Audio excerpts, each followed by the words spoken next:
China ప్రపంచానికే manufacturing కేంద్రం ఎట్లయింది, ఉత్పత్తుల్లో చైనా ఎందుకు ప్రపంచ దిగ్గజంగా మారింది అని అర్థం చేసుకోవడానికి కేసీఆర్ గారు ఒక 2 రోజుల పాటు ఆనాడు ఆయన ప్రిన్సిపల్ సెక్రటరీ, ఇంకా ఇండస్ట్రీ సెక్రటరీ నరసింహరావు, ప్రదీప్ చంద్ర, ఇంకా వాళ్ళందరూ ఉండే, జయేష్ రంజన్, వీళ్ళందరినీ తీసుకొని అక్కడ ఒక industrial park, Sichuan industrial park అని అక్కడ పోయినారు. అది ఎంత పెద్ద ఇండస్ట్రియల్ పార్క్ అంటే 70,000 ఎకరాలలో విస్తరించి ఉన్న ఒక ఇండస్ట్రియల్ పార్క్. అది మొత్తం తిరిగినారు.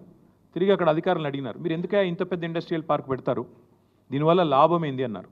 వాళ్ళు ఒకటే చెప్పారు, సార్ ఎవల పాటికి వాళ్ళు యూనిట్లు ఎక్కడ పడితే అక్కడ చెట్టుకోకూడదు పుట్టుకోకూడదు అన్నట్టు అయితే, మళ్ళీ ఎవలది వాళ్ళు ఎఫ్లూయెంట్ ట్రీట్మెంటు, ఎవలది వాళ్ళు పొల్యూషన్ కంట్రోలు, ఎవలది వాళ్ళు చేసుకుంటే ఎక్స్పెన్సివ్ ఎక్కువవుతుంది.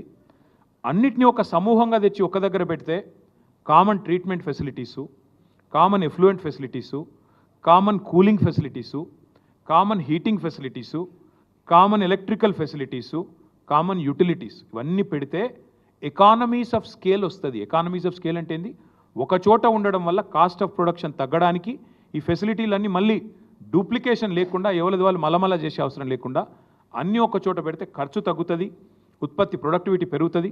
తద్వారా ఈ పోటీ ప్రపంచంలో మీరు ప్రపంచంతో పోటీ పడడానికి అవకాశం ఉంటుంది అని చెప్పి వారు ఒక ఐడియా. పొల్యూషన్ కూడా పూర్తిగా నివారించవచ్చు, జీరో పొల్యూషన్.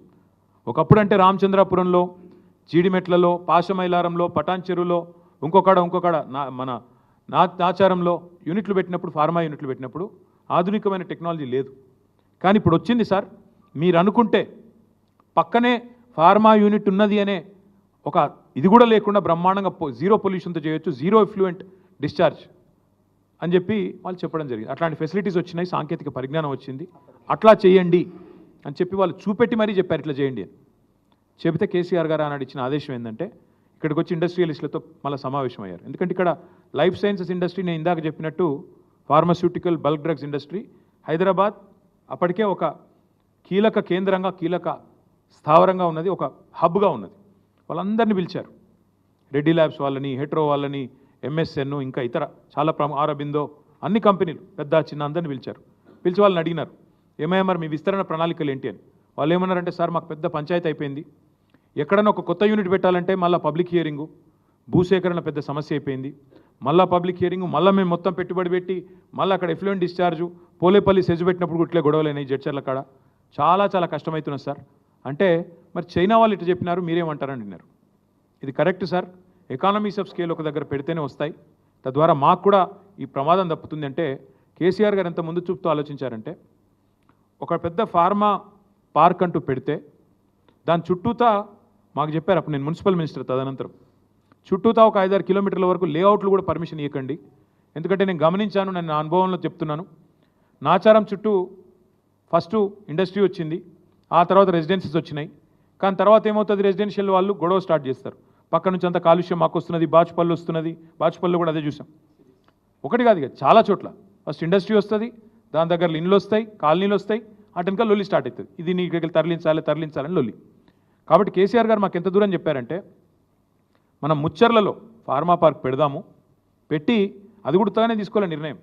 ఎట్లా ఆలోచించారంటే, 3 హెలికాప్టర్లలో అధికారులను, ప్రజాప్రతినిధులను, ఇండస్ట్రియలిస్టులను తీసుకొని పోయి అక్కడ ల్యాండ్ అయ్యి, ఒకటే చోట ఎకానమీస్ ఆఫ్ స్కేల్ రావాలి అంటే ప్రపంచంలోనే అతిపెద్ద ఫార్మా క్లస్టర్ ఒక చోట పెట్టాలని, దాని చుట్టూ ఒక బఫర్ లాగా మెయింటైన్ చేస్తూ చుట్టుపక్కల ఊర్లలో కూడా పొల్యూషన్ అనే ప్రాబ్లం రాకుండా, అప్పటికి జీరో ఎఫ్లూయెంట్ డిశ్చార్జ్ అని పెట్టినా, కామన్ ఎఫ్లూయెంట్ ఫెసిలిటీస్ పెట్టినా, ఇన్ని పెట్టిన తర్వాత కూడా మళ్ళీ నష్ట నివారణ చర్యలు భవిష్యత్తులో 50 ఏళ్ల తర్వాత వచ్చే ప్రభుత్వాలకు కూడా చిక్కు రావద్దు, వాళ్ళకు కూడా ఈ తలకాయ నొప్పులు ఉండొద్దు, చికాకులు ఉండొద్దు అనే ఉద్దేశంతో దాదాపు 10 కిలోమీటర్లు, 5-6 కిలోమీటర్ల పరిధిలో లేఅవుట్లు కానీ కొత్తగా పర్మిషన్ ఇవ్వద్దని ఆదేశాలు ఇచ్చి, ఇంత ఆలోచన చేసి మేము ఆనాడు హైదరాబాద్ ఫార్మాసిటీ పేరిట 8 ఏళ్ళు, ఒక రోజు కాదు 2 రోజులు కాదు, 8 ఏళ్ళు కష్టపడి 14,000 ఎకరాల భూమి సేకరించాం.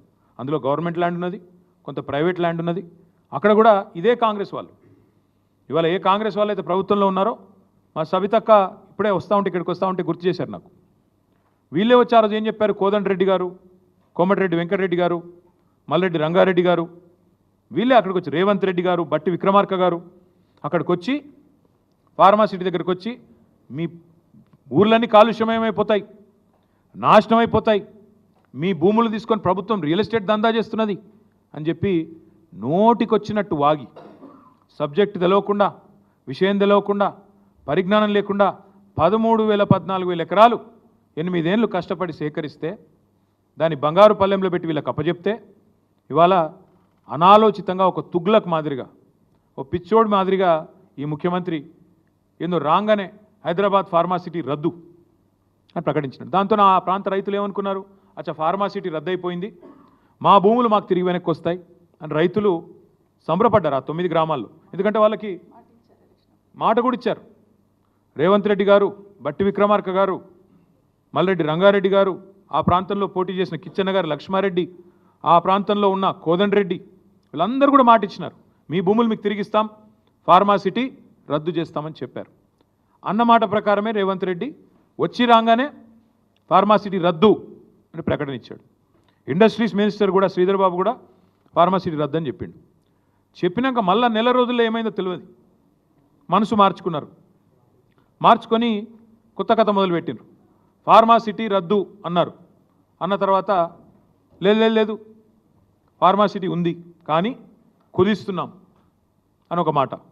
ఒక చోట కాదు 20 చోట్ల పెడతాం, ఫార్మా సిటీ కాదు, మేము కేసీఆర్ ఫార్మా సిటీ అన్నాడు కదా, నేను సేమ్ పేరు పెడితే బాగుండదు అనుకొని ఫార్మా విలేజ్, సిటీ అన్నాడు కాబట్టి విలేజ్ అని చెప్పి ఓ పేరు మార్చిండు. కేసీఆర్ అనేవాళ్ళు ఉండొద్దు కదా, మార్చి 20 చోట్ల ఫార్మా విలేజ్లని డిక్లేర్ చేసిండు.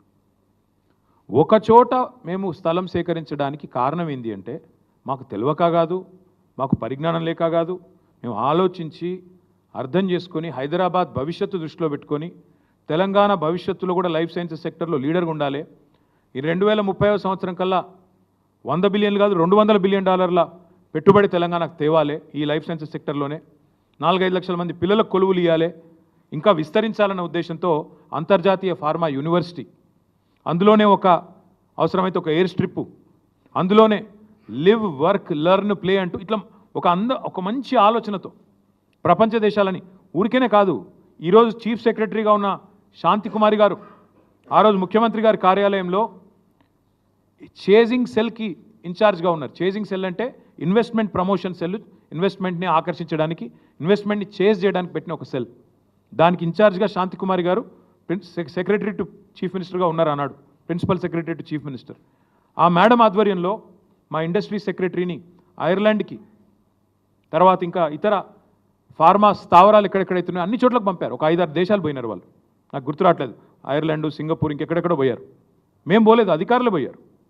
వాళ్ళని కూడా తిప్పి ఎట్లా పెట్టాలి మనం ఫార్మా అని చెప్పి ఆలోచన చేసి హైదరాబాద్ ఫార్మా సిటీకి మేము అంకురార్పణ చేయడం జరిగింది. కాకపోతే ఎలక్షన్ తర్వాత మొదలు పెడదాం, ఎందుకంటే అప్పటికే మొత్తం 13-14 ఎకరాలలో కామన్ ఫెసిలిటీస్ పోను ఒక నికరంగా 8,000 పైచిలకు ఎకరాలు మిగులుతోంది.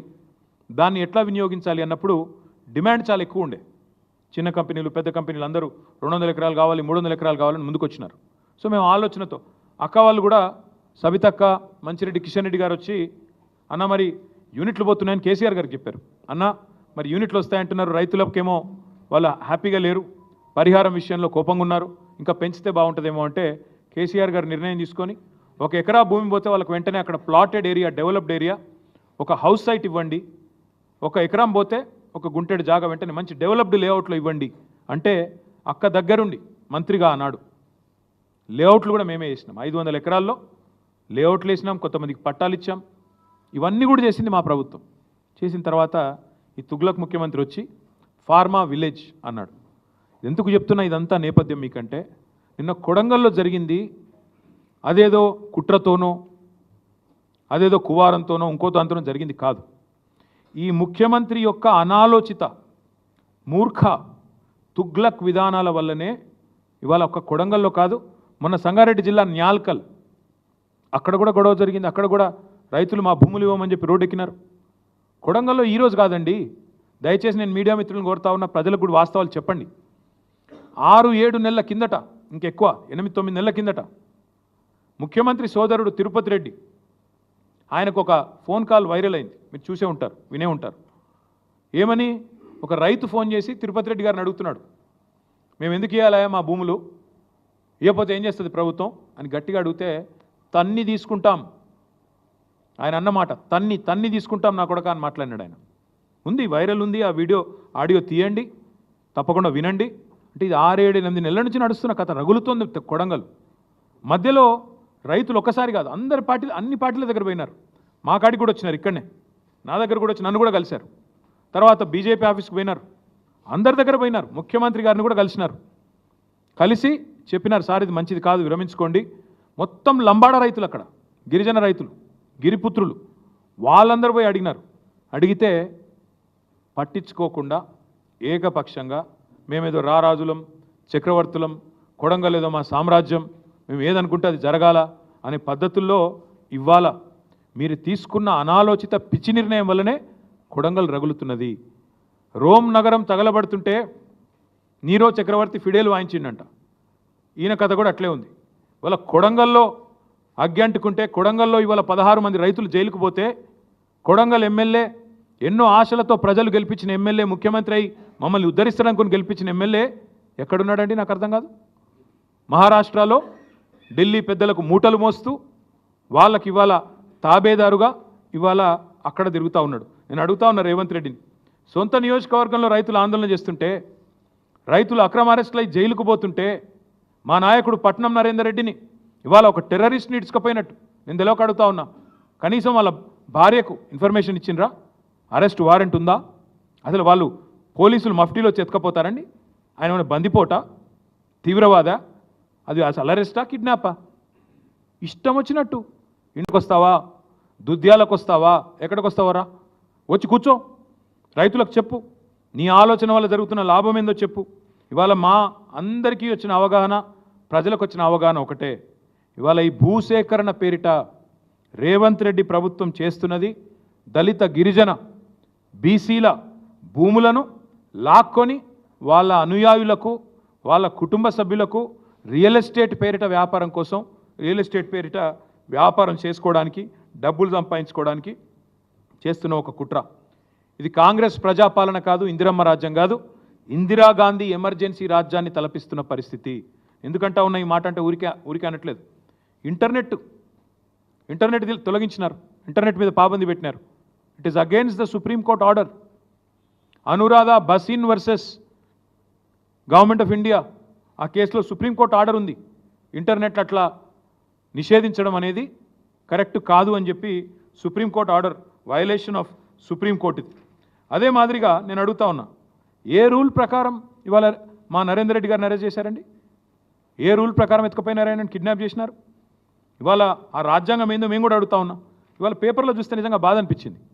ఆ రైతులను వాళ్ళు ఏదో తీవ్రవాదులు అన్నట్టు, పాపం వాళ్ళను వాళ్ళ ఇళ్ల మీద పడి, ఇళ్లలో లేకపోతే పొలాల మీద పడి, తెల్లారి అరెస్ట్ చేసిన ఒక రైతు కొడుకు పుట్టినరోజు, ఇవాళ ఆ తల్లి, ఆ కొడుకు ఇద్దరు ఏడుస్తూ ఉన్నారు. ఒక కూతురికి అన్నప్రాసన, ఈరోజు ఆయనను దూరం చేసినారు. ఒక తల్లికి వైద్యం చేయించాల్సిన రైతు, ఆయన ఎత్తుకపోయినారు ఆ కొడుకుని. పరీక్షలు రాయాల్సిన పిల్లోని కూడా అరెస్ట్ చేసింది ఈ ప్రభుత్వం. అందుకే నేను అంటా ఉన్నా, ఇది మానవత్వం మరిచిన ప్రభుత్వం, మట్టి మనుషుల మీద క్రూరత్వాన్ని చూస్తున్న వికృత ఒక ప్రభుత్వం ఈ ప్రభుత్వం. ఈ భూదాహం ఏదైతే ఉందో, నేనేదో ఓకే నిరాధారంగా చెప్పట్లేదు. ఏం జరుగుతూ ఉంది ఇవాళ అంటే ఈ రాష్ట్రంలో, ఇదొక్కసారి మీరు చూడండి. ఇదొక ఫార్మా కంపెనీ, మొన్న ఈ మధ్యనే పుట్టింది, మ్యాక్స్ బిఎన్ ఫార్మా కంపెనీ. దీని పేరు మ్యాక్స్ బిఎన్ ఫార్మా కంపెనీ. పుట్టింది ఇంకా 3-4 ఏళ్ళు అయినట్టుంది, 3-4 కాలే, సారీ 2020లో పుట్టినట్టుంది. Date of incorporation 2020. ఇందులో ఎవరున్నారా అంటే దీని main director, promoter Satyanarayana Reddy Goluguri. వీళ్ళెవరు? రేవంత్ రెడ్డి గారి అల్లుడు, రేవంత్ రెడ్డి గారు పిల్లనిచ్చిన అల్లుడు సత్యనారాయణ రెడ్డి గొలుగూరి. ఈ మ్యాక్స్ బిఎన్ ఫార్మా కంపెనీ విస్తరణ కోసం ఈ ఫార్మా విలేజ్లలో భూములు తీసుకొని దానికి అనుగుణంగా వాళ్ళ విస్తరణ కోసం సహకరించడానికే ఇదంతా చేస్తూ ఉన్నారు. ఇంకొక మాట, ఇందులోనే ఇదే మ్యాక్స్ బిఎన్ ఫార్మా కంపెనీలో ఇంకొక ఆయన ఉన్నాడు డైరెక్టర్, ఆయన పేరు అన్నం శరత్. ఈ అన్నం శరత్ అన్నట్టు అనేది కూడా ఇంట్రెస్టింగ్ ఇది ఉన్నది. మ్యాక్స్ బిఎన్ ఫార్మా కంపెనీ ఏమో వాళ్ళ అల్లుడు గారిది, అందులోనే ఇంకొక ఆయన ఉన్నాడు అన్నం శరత్. అన్నం శరత్ ఎవరు అంటే సహృదయ హెల్త్ కేర్ ప్రైవేట్ లిమిటెడ్ అనే కంపెనీలో కూడా ఆయన డైరెక్టర్. సహృదయ health care. ఆ సహృదయ హెల్త్ కేర్ అన్నం షరత్ ఎవరంటే ఒక గీన ముఖ్యమంత్రి పక్కన నిలబడ్డా ఆయన. ముఖ్యమంత్రి పక్కన నిలబడ్డాడు. ముఖ్యమంత్రి గారు మొన్న మెడికవర్ అనే ఒక హాస్పిటల్ ప్రారంభోత్సవానికి వరంగల్కు ప్రత్యేకంగా పోయినారు. వరంగల్ ఎంజీఎం హాస్పిటల్కి పోలేదు. వరంగల్లో రైతులు పత్తి కొంటలేకపోతే పత్తి రైతులు ఏడుస్తుంటే అక్కడ పోలేదు. వరంగల్ ఎంజీఎం హాస్పిటల్లో 6 గంటల కరెంటు పోతే పట్టించుకోలేదు. కానీ ఒక ప్రైవేట్ హాస్పిటల్ మెడికవర్ హాస్పిటల్ ప్రారంభోత్సవానికి ముఖ్యమంత్రి గారు హెలికాప్టర్లో పోయినారు. ఎందుకబ్బా ఈయన మీద ఇంత ప్రేమ అని మేము తవ్వి చూస్తే ఈ అన్నం షరత్ అంట ఆయనే గొలుగూరి సత్యనారాయణ రెడ్డి అని ముఖ్యమంత్రి గారు అల్లుడు, ఇద్దరు కో డైరెక్టర్స్ మ్యాక్సిబియన్ ఫార్మా కంపెనీ.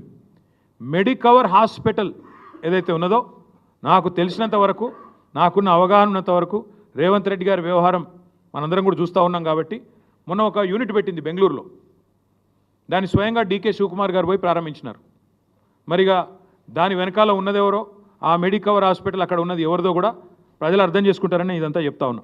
ఎందుకు చెప్తా ఉన్నా ఈ అన్ని వివరాలు ఇంత వివరంగా అంటే, ఇవాళ ఫార్మా విలేజ్ల పేరిట జరుగుతున్న వికృత భూసేకరణ ప్రక్రియ ఏదైతే ఉన్నదో, ఇది మన ఆయన డీకే శివకుమార్ గారు అక్కడ మెడికవర్ ఓపెన్ చేసిన ఫోటో ఏది బెంగళూరులో. మళ్ళీ అక్కడ ఇదే అన్నం షరతు, ఇక మిగతా వాళ్ళు ఇక మీకు అర్థమై ఉంటుంది కథ అంతా కూడా ఏం జరుగుతూ ఉంది. మెడికవర్ హాస్పిటలు, మ్యాక్సిబియన్ ఫార్మా, ఎందుకు ఫార్మా విలేజీలు, ఎందుకు ఉన్న ఫార్మాసిటీ రద్దు చేసి రాష్ట్రమంతటా ఫార్మా విలేజ్లు పెట్టాలనే వికృతమైన ఆలోచనలు మీకు అర్థం అయ్యే ఉండాలి. ఇక్కడ ఇంకొక మాట కూడా నేను గుర్తు చేస్తూ ఉన్నా మీకు. ఇవాళ విచిత్రం ఏంటంటే ఇదేదో నిన్ననే పుట్టిన సమస్య అన్నట్టు సురేష్ అనే రైతు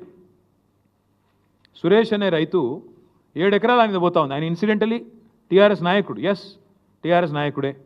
ఆయనది కూడా 7 ఎకరాల భూమి పోతోంది. 7 ఎకరాల భూమి పోతుంటే, విలువైన భూమి పోతుంటే ప్రభుత్వం 30-40 లక్షల ఎకరాలు విలువ చేసే భూమిని 3-4 లక్షలకు గుంజుకుంటా అంటే కడుపు మండదా? అడగద్దా? ఆయన ఏమైనా కొట్టిండా, దాడి చేసిండా? మర్యాదగా ఆంగ్లంలో నేను చూసిన మొత్తం వీడియో, ఇక్కడికి వచ్చేమో చూసుకొని వచ్చిన, మర్యాదగా ఆ కలెక్టర్ పేరు ప్రతీక్ జైన్కు తెలుగు వస్తుందో రాదో అన్న ఉద్దేశంతో హిందీలా ఇంగ్లీష్లా సురేష్ మంచిగా సంజాయించి చెప్తున్నాడు. సార్ అట్లా కాదు, ఇట్లా మీరు ఎందుకు తీసుకుంటున్నారు అని సంజాయించి చెప్పిండు తప్ప దాడి చేసిండా? చాలా పద్ధతిగా, సార్ భూసేకరణ అక్కడైతే మీటింగ్ ఇక్కడ ఎందుకు పెడుతుంది సార్, మీరు రైతులను కలవండి సార్, చాలా మర్యాదగా సంయమనంతో సురేష్ గారు మాట్లాడినారు. ఇవాళ సురేష్తోని మాట్లాడుడే తప్పట. మా పార్టీ నాయకునితో, మా పార్టీ ఎమ్మెల్యే ఎక్స్ఎమ్మెల్యే మాట్లాడితే తప్ప అంటే సురేష్తో మాట్లాడితే పట్నం నరేందర్ రెడ్డి కేసు. అసలు సురేష్ దాడే చేయలేదు. సురేష్ కడుపు మండి అడిగిండు. ప్రజాస్వామ్యంలో నేను అడుగుతా ఉన్నా ఈ ముఖ్యమంత్రిని, ప్రజాస్వామ్యంలో ఇవాళ ముఖ్యమంత్రి గారికి నేను గుర్తు చేస్తూ ఉన్నా, ప్రశ్నించే గొంతు అనే కదా నువ్వు కూడా గెలిచింది.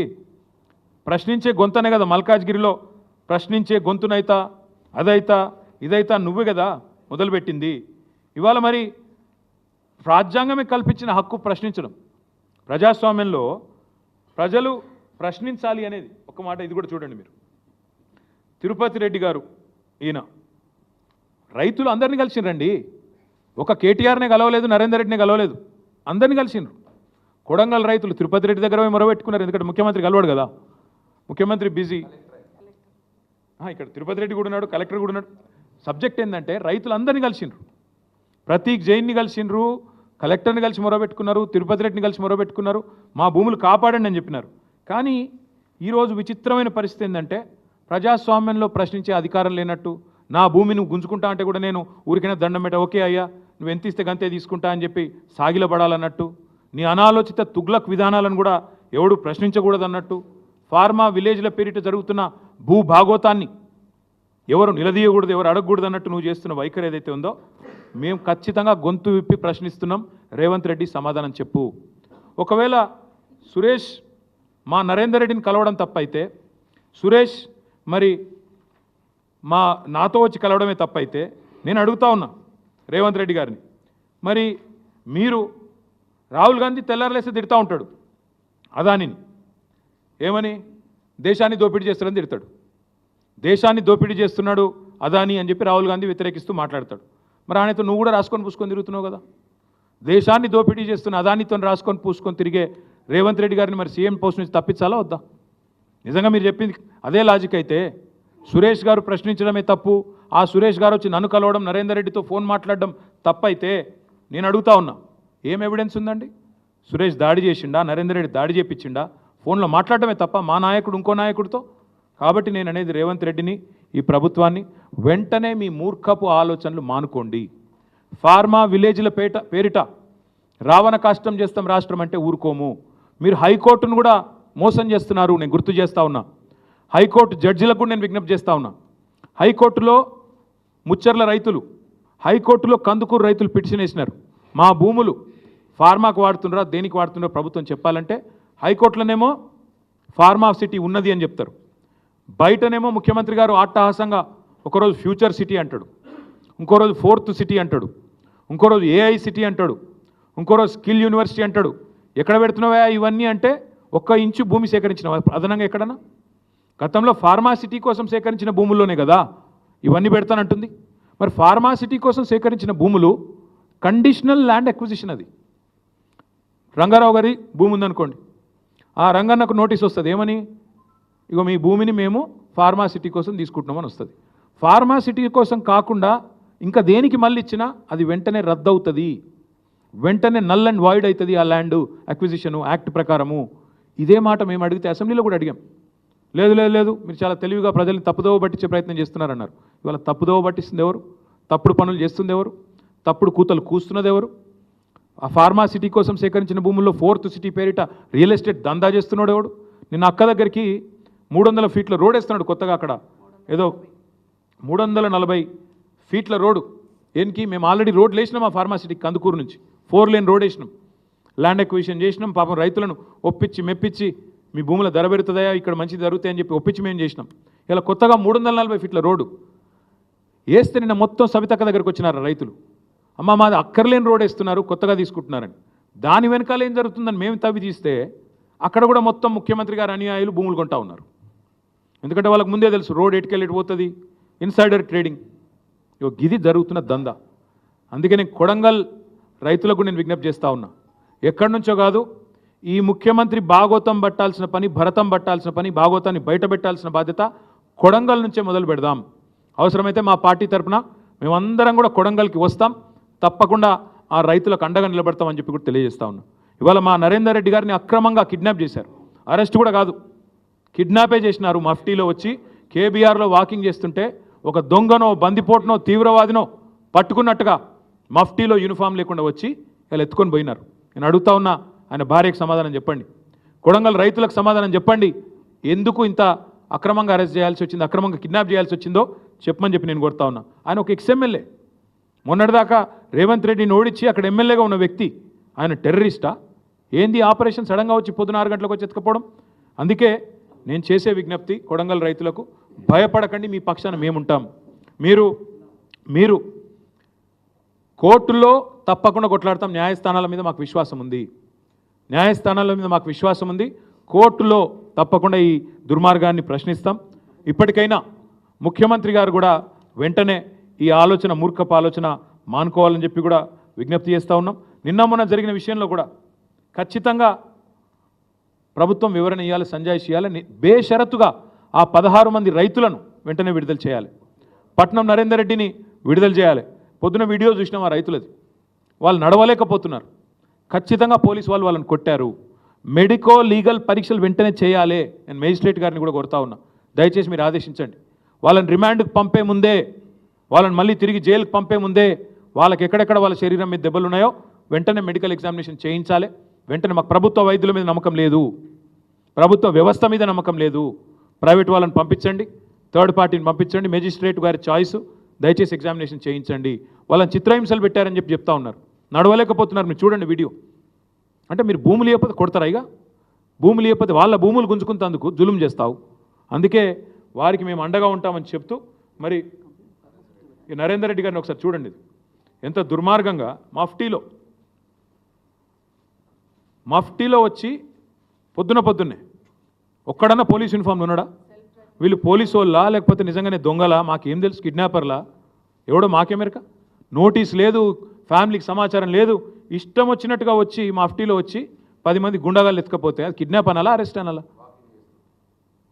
అందుకే వెంటనే ఈ ముఖ్యమంత్రి మూర్ఖపు ఆలోచనలు బంద్ చేయాలి. మీ అల్లుని భాగోతం, ఫార్మా కంపెనీల భాగోతం, పుట్టగొడుగుల్లాగా మీ కుటుంబ సభ్యుల సంస్థలు ఏవైతే వెలుస్తున్నాయో వీటన్నిటిని కూడా మళ్ళీ తదుపరి ధారావాహికంగా చెప్తూనే ఉంటాం, ప్రజల దృష్టికి తీసుకొస్తూనే ఉంటాం. కానీ ఫార్మా విలేజ్ల పేరిట చేస్తున్న దాష్టీకాన్ని, రాష్ట్రాన్ని రావణ కాష్టంలా చేసే ప్రయత్నాన్ని మానుకోండి. ఇంకొక మాట, మా కందుకూరు రైతులు, మా ముచ్చర్ల రైతులు, యాచారం రైతులు ఎదురు చూస్తూ ఉన్నారు. మీరే మాటిచ్చిన ఎలక్షన్ ముందు ఫార్మాసిటీ రద్దు చేస్తాం, రాగానే భూములు తిరిగిస్తామన్నారు. ఎప్పుడు ఇస్తారో చెప్పండి, ఎప్పుడు ఇస్తున్నారో తేదీ చెప్పండి, ప్రకటించండి, వెంటనే నిర్ణయం తీసుకోండి అని చెప్పి డిమాండ్ చేస్తూ మీ అందరూ కూడా ధన్యవాదాలు, నమస్కారం.